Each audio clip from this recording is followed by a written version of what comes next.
Kabupaten Kupang, Timur Tengah Selatan atau TTS dan Belu berada pada zona di mana berisiko tinggi terhadap ancaman gempa bumi, tsunami, tanah longsor, banjir, dan ancaman lainnya. Bencana alam yang paling sering melanda daerah-daerah ini adalah banjir dan tanah longsor. Di Provinsi NTT telah dilanda oleh bencana angin puting beliung sebanyak 140 kali, banjir 96 kali, tanah longsor 56 kali, dan 3 kali tsunami.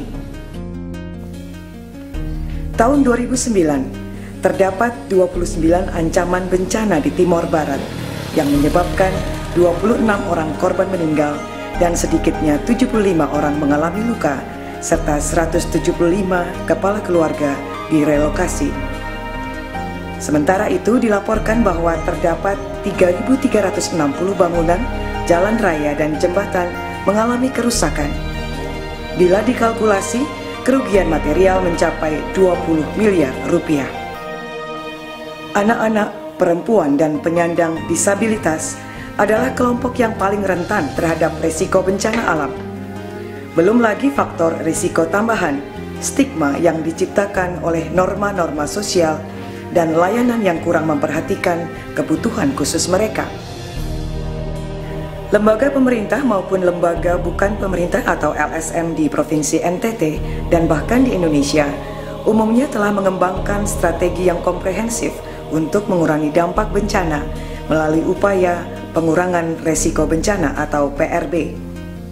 Namun upaya-upaya PRB sejauh ini hampir tidak mencakup atau mempertimbangkan kebutuhan dan kemampuan anak-anak, perempuan, dan para penyandang disabilitas.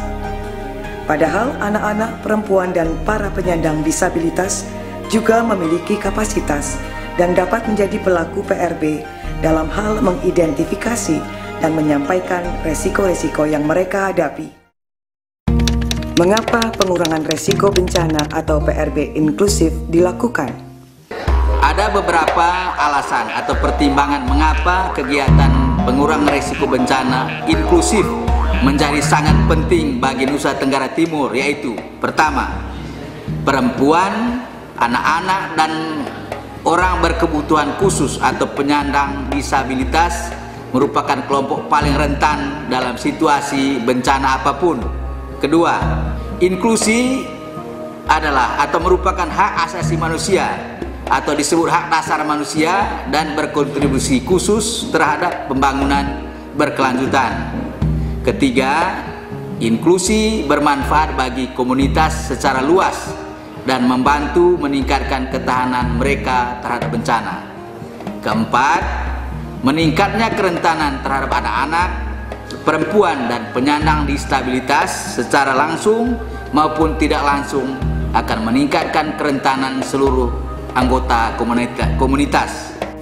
Apa itu pengurangan resiko bencana atau PRB inklusif? Selama ini pengurangan risiko bencana ini belum memasukkan teman-teman yang berkebutuhan khusus di dalam ikut melakukan pengurangan risiko bencana, sehingga dengan pengurangan risiko bencana yang inklusif ini diharapkan untuk keterlibatan kelompok rentan, terus keterlibatan teman-teman yang berkebutuhan khusus ini di dalam pengurangan risiko bencana. Pengurangan risiko bencana atau PRB inklusif juga berarti mempertimbangkan hak-hak dan kebutuhan anak-anak, perempuan, dan penyandang disabilitas di semua tahapan PRB.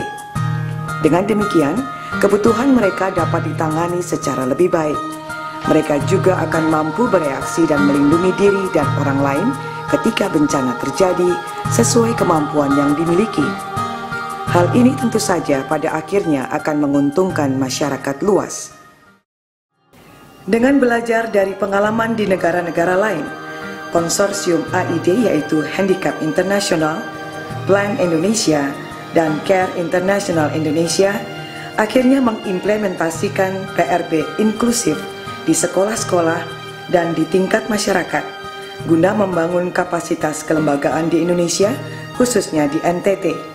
Sejak tahun 2010, ketiga lembaga tersebut telah mengkonsolidasikan berbagai perangkat PRB yang sudah ada saat ini, ditambah dengan praktek-praktek terbaik untuk bekerja dengan anak-anak, perempuan, dan penyandang disabilitas. Beta berharap PRB inklusif bisa dilakukan di sekolah-sekolah lain supaya makin banyak anak-anak siaga bencana.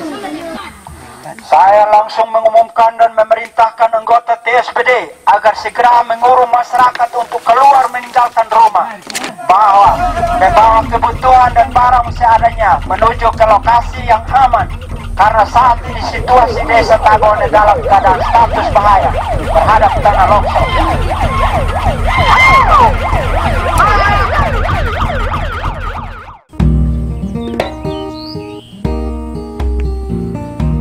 Kami orang cacat punya kemampuan untuk terlibat dalam kegiatan PRB. Untuk itu beta berharap agar kami selalu dilibatkan dalam kegiatan PRB.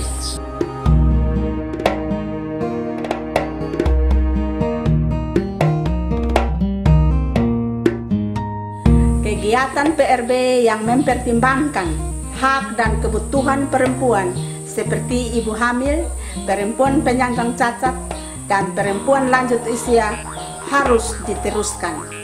Jangan dihentikan. Karena itu saya berharap bahwa pemerintah harus mengalokasikan anggaran atau dana yang memadai untuk PRB inklusi agar tetap berkelanjutan di masa yang akan datang. Matanas nako Bapak Nombala niyo haikuan mahibale esle nakdesa naki nok into dihedesa nali ay alamila sin faun esle hitatang kay taka ona na nokto lanto komna mas okat menas ng fau esle tak biyan matan mese ay hahela ay an men kono makanaw fleko menos lanam sa te puweta interdadi na al inaf apun na okat na huwin na puwikan.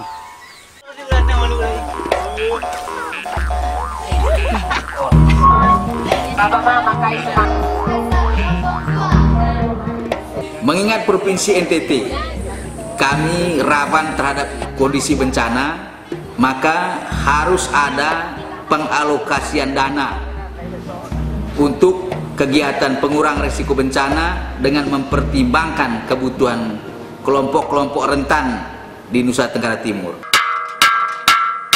Yo, ayo kita siaga, siaga menghadapi bencana. Gerakkan seluruh semangatmu, siswa siaga siap membantu. Yo, ayo kita siaga, siaga menghadapi bencana. Saatnya siaga bencana. Bagaimana dengan Anda?